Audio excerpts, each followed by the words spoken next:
أثابكم الله فضيلة الشيخ. يلاحظ في شدة الزحام في ساحات الحرم الخارجية انحراف بعض الصفوف عن الكعبة، فهل تصح الصلاة لاستقبالهم جدار المسجد ولو انحرف عن الكعبة؟ أثابكم الله.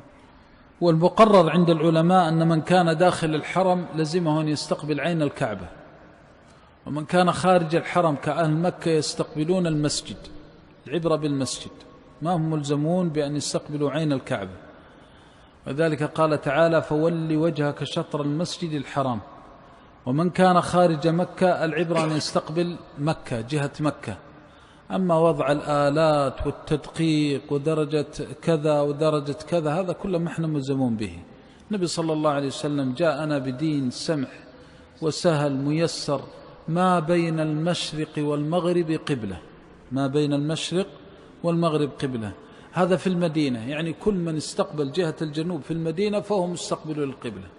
جاءوا بالآلات ودخلوا للمساجد وقطعوا الصفوف ودخلوا السواري، هذا ما أمر الله به ولا ألزمنا الله أن نأتي بهذه الآلات الدقيقة لكي نقول نحن فعلا أن طيب إذا بنيت المسجد ذا الصف الطويل لا يمكن كله أن يكون مستقبلا مع امتداده. وكان مع النبي صلى الله عليه وسلم في حجة الوداع 100,000، وكان يقف بهم في فجاج منى وعرفات بصفوف طويلة.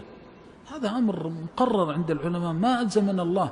ولذلك كم من مساجد حتى في جدة هنا ندخل إليها نجدها مقطعة الصفوف ومخربة لأنها هي على جهة القبلة، ولكن لما جاءوا بالآلات وقالوا لا هذا خارج عن القبلة. العبرة بالجهة، إذا استقبل الجهة كفاه، ما احنا ملزمين بهذا التدقيق، وهذا التدقيق لا يتيسر. ثم الآلة هذه حينما تقول الدرجة 19 في جدة، هل هي في وسط جدة أو أطراف جدة أو يمينها أو شمال؟ نفس الخطأ وارد حتى على الآلة إذا قصدت عينها. لسنا ملزمين إذا كنا خارج مكة أن نستقبل عين الكعبة، نحن ملزمين بهذا، وإنما نحن ملزمون باستقبال جهة مكة، الجهة.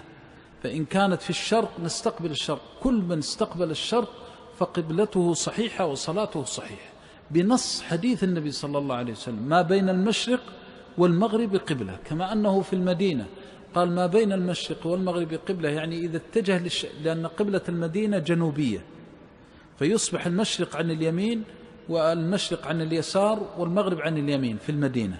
فقال عليه الصلاة والسلام: ما بين المشرق والمغرب قبلة. فهذا يدل على سماحة الدين ويسره. نحن ما نحتاج هذا ولا نحتاج ترجع المساجد إلى حالها وإلى وضعها، لأن نحن لسنا ملزمون بهذا التدقيق كما ذكرنا. فإذا كنت خارج المسجد تستقبل المسجد، في فندق في سكنك تستقبل جهة مسجد الكعبة، ثم إذا خرجت من مكة تستقبل جهة مكة. هذا هو الذي قرره العلماء وبينوه، أنه لا يلزم باستقبال عين الكعبة في داخل حدود الحرم، وإنما يستقبل المسجد وهو قبلته، والله تعالى عنه.